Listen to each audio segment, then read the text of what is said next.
자, 우리 밴드 아이디 수니님, 제가 전화 통화를 잠깐 했습니다. 그래서 성함을 제가 직접 밝힐 수는 없고 성이 이제 제시입니다. 제시, 제시 성을 갖고 있는 참 귀한 우리 선생님이신데 우리 밴드에다 질문을 주셨어요. 어떤 질문이냐면은 이 길버트 테렐의 그 사회복지 정책의 세 가지 분석 방법이 있었는데 그게 잘 이해가 되지 않는다. 그걸 이해할 수 있게 좀 해달라. 우리 교재 256페이지 잠깐 보겠습니다. 핵심 완성 교재 256페이지를 보면은 길버트 테렐의 세 가지 정책 분석 방법이 나와 있잖아요. 자, 그 내용을 이해를 하기 위해서는 이 정책 분석에 관한 얘기를 이해를 하기 위해서는 앞에서 공부하셨던 정책 과정에 관한 얘기를 이해할 수 있어야 됩니다. 자, 우리 사회복지 정책 과정이라는 거 공부했었어요. 정책 과정, 그죠? 자, 정책이 어떤 순서대로 이루어져서 그것이 집행되고 마지막에 평가까지 이루어지는가. 그래서 정책 과정 보니까 맨 처음에 이제 사회 문제가 발생했죠.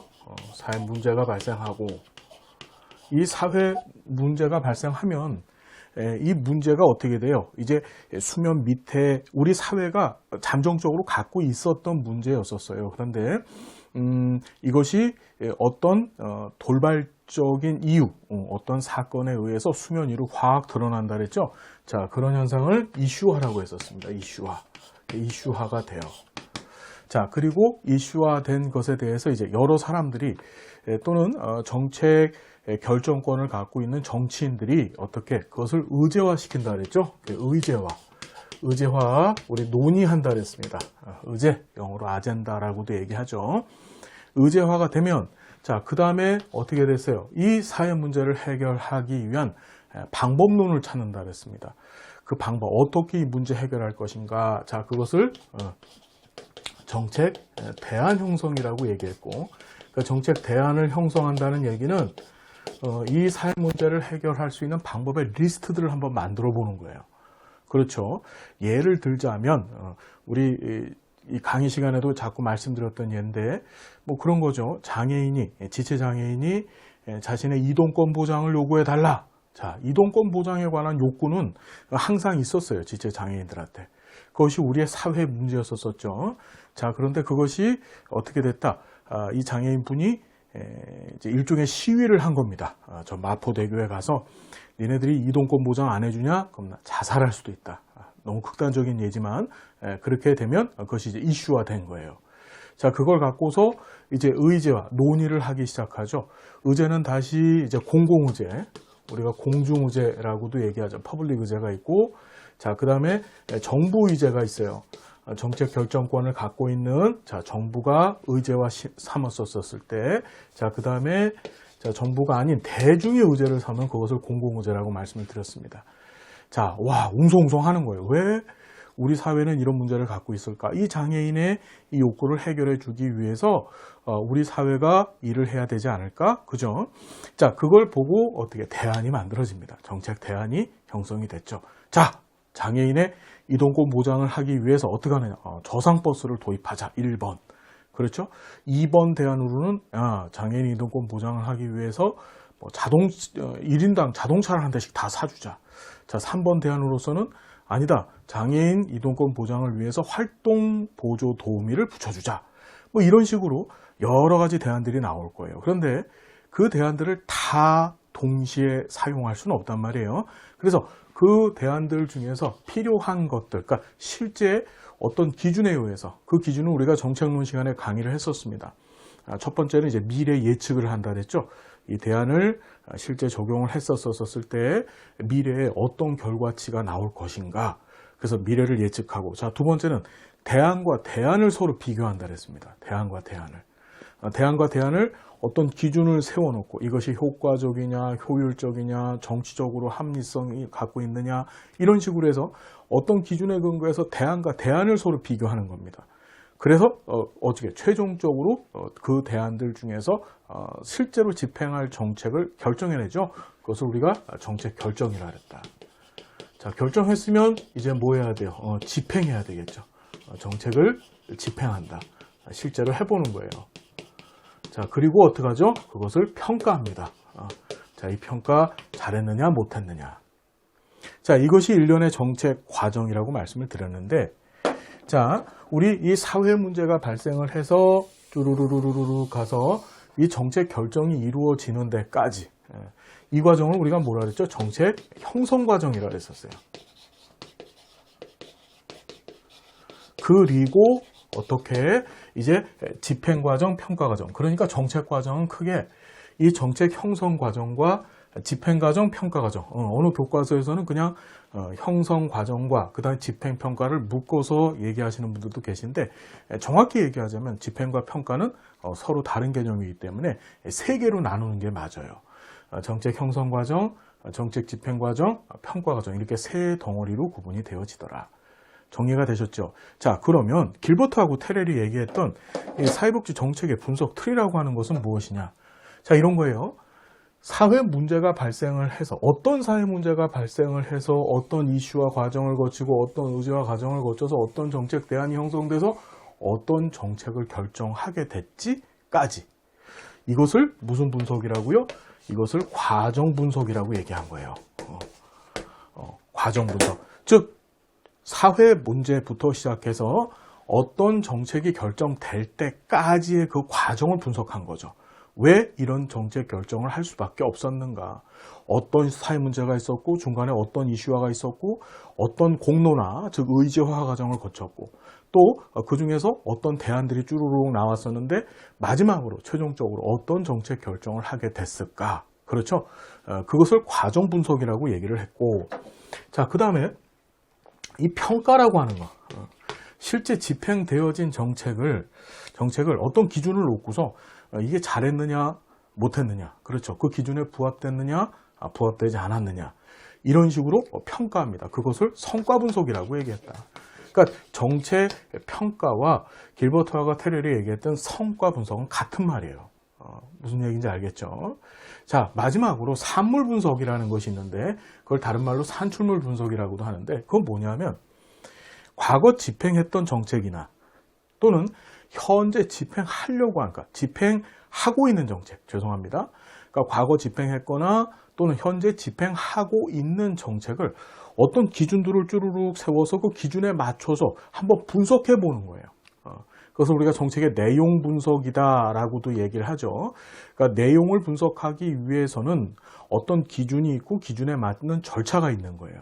길버트하고 테렐은 이것을 무슨 분석이라고 하냐면 산출 분석이라고 얘기를 했고, 그렇죠. 또는 산물 분석이라고도 얘기합니다. 그래서 이 기준을 어떻게 재정, 다른 말로 재원, 그렇죠. 이게 누가 정책을 하는가, 그렇죠. 그걸 재원이라고 했고, 누구에게 그 정책에 관련된 급여를 제공할 것인가, 그걸 할당이라고 얘기를 했고, 자, 도대체 이 누구에게 무엇을 줄 것인가, 그 주는 것을 급여라고 얘기했고, 그러면 이 급여를 어떻게 줄 건데 도대체, 그걸 전달 체계라고 얘기한 거예요. 자, 그래서 이렇게 총 몇 개?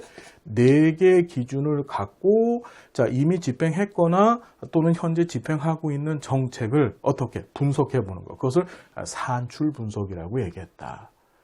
자, 한번 봅시다. 우리 교재를 보면은, 과정 분석, 정책 과정 중에서 정책 형성 과정에 대한 분석이다. 그렇죠. 그래서 정책 형성 과정이 역동적으로 관여하는 당연한 변수들, 정부나 정치나 이익 집단 등, 그렇죠. 이들의 상호작용 영향력에 관한 분석이다. 이들의 상호작용 영향력이 뭐냐? 무엇을 사회 문제로 볼 것인가? 이건 정치 또는 여론, 그렇죠. 그 사람들의 판단에 의한 거예요. 굉장히 가치지향적입니다. 장애인이 이동권 보장을 해주십시오라고 요청을 했는데도 불구하고 그것을 사회 문제화 삼지 않고 그냥 덮어버릴 수도 있어요.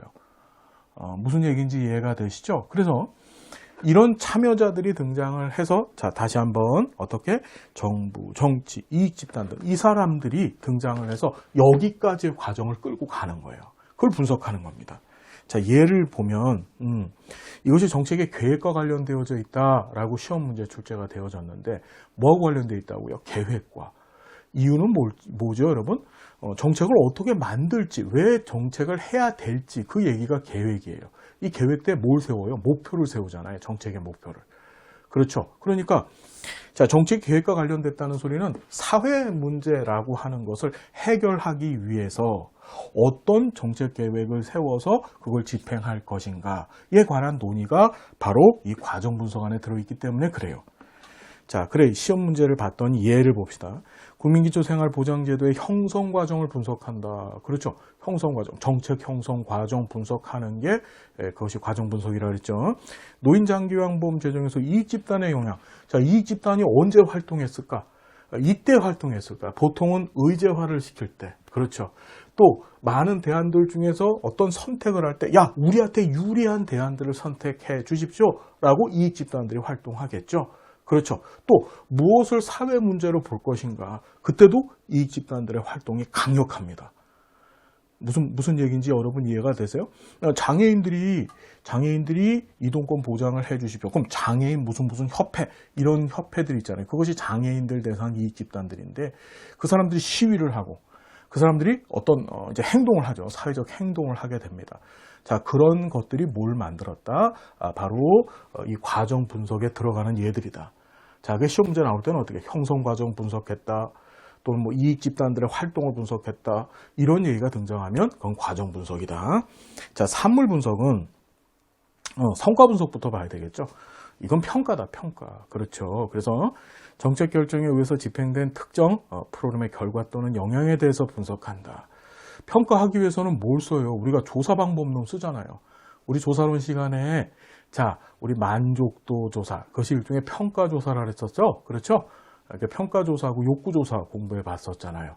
그런 기법들을 사용하는 겁니다. 자, 근로장려세제 소득 유인 효과 분석, 뒤에 효과자가 붙어 있죠. 자활사업 참여제 공공부조 탈수급 효과 분석, 그렇죠. 효과라는 말이 무슨 뜻이에요? 목표의 달성 정도를 효과라고 말씀을 드렸습니다. 그러니까 성과 분석이라는 것은 최초에 수립해 놨던 정책의 목표를 얼마만큼 달성했는가, 그것이 평가죠. 그렇죠? 예, 그렇게 정리해 두시면 되고, 마지막 산물 분석은 정책 결정과 관련된 다양한 쟁점에 대한 분석이다. 정책의 운영과 관련되어져 있다. 정책을 어떻게, 이런 어떤 재정을 투입해서 어떻게 할당을 해서 어떤 급여를 줘서 어떤 전달 체계를 구축해서 정책을 진행할 것인가, 운영과 관련된 거죠. 이건 계획이 아니고, 여기까지는 계획인데 실제로 집행하는 건 운영 얘기예요. 그렇죠? 운영 또는 집행, 행정. 자, 정책의 분석 툴로서 4가지 선택의 차원, 재원 할당 급여 전달 체계, 이런 것들 활용하더라. 자, 시험에 나왔던 게 지금은 기초연금이죠. 기초연금과 국민연금 대상자 선정기준이래요. 선정기준은 어디에 해당돼? 할당에 해당되잖아. 이들을 어떻게 할당할 것인가, 급여를 어떻게 누구에게 줄 것인가. 그렇죠. 우리 기초노령연금 같은 경우에는 선별주의적인 할당. 그렇죠. 예. 그 다음에 국민연금 같은 경우에는 보편주의적인 할당. 우리 할당의 대원칙도 공부했었습니다. 자, 이렇게 정리를 해두시면 되더라. 그래서 여기까지 과정 분석, 이거 성과 분석, 여기에 대한 분석을 우리가 뭐라고 했다? 산물, 산출물 분석이라고 했다. 자, 정리가 되셨는지 모르겠습니다.